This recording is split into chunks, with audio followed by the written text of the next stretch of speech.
To learn math page for section 9.7.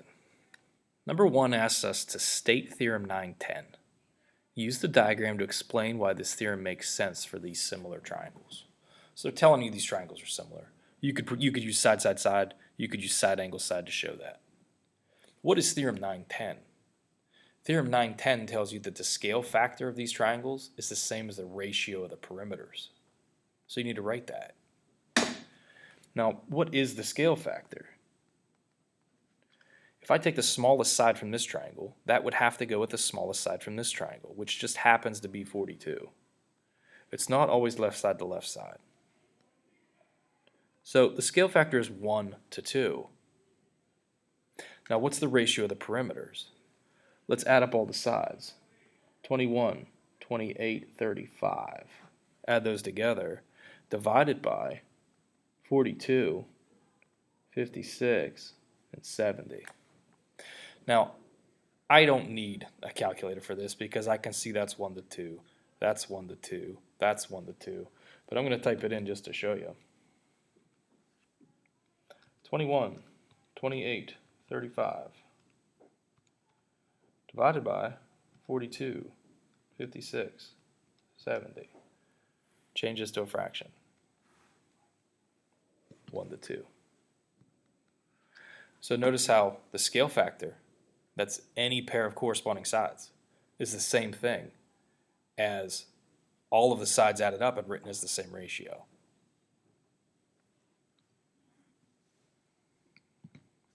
Number 2, we're going to use this diagram.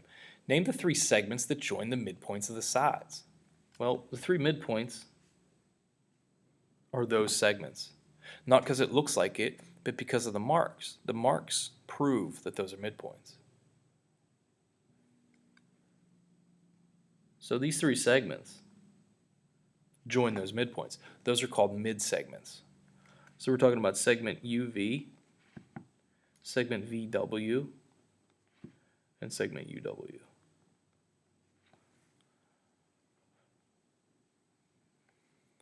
Part B. If R to S is 8, that's this whole length. That means each of these pieces is 4. How long would this segment UW be?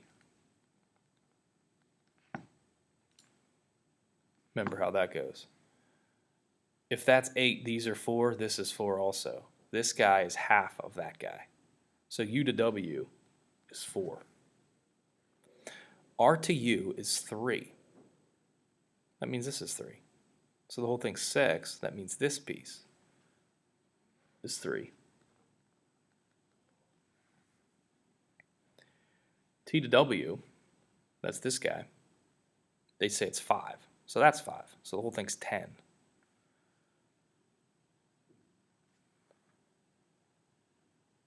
So that guy's 5. U to V. Those are the 3 segments that we named in Part A. Those are their lengths. Those are the mid-segments. What's the perimeter of triangle RST? That's the big triangle. Okay, so I'm assuming we're just going off of these being the lengths again. See how it says if here? If doesn't mean that's what they are. If means maybe that's what they are. Okay, so I guess we're going with that. 8 plus 3 plus 5 would be 16. What's your method for finding the perimeter? I added the sides. Oh, wait a minute. I think I just messed that up. Yeah, this was 8. I definitely messed that up. R to U was 3. That means this guy's 6. T to W was 5, so that means this is 10. 6 plus 8 plus 10. That's what I should have had.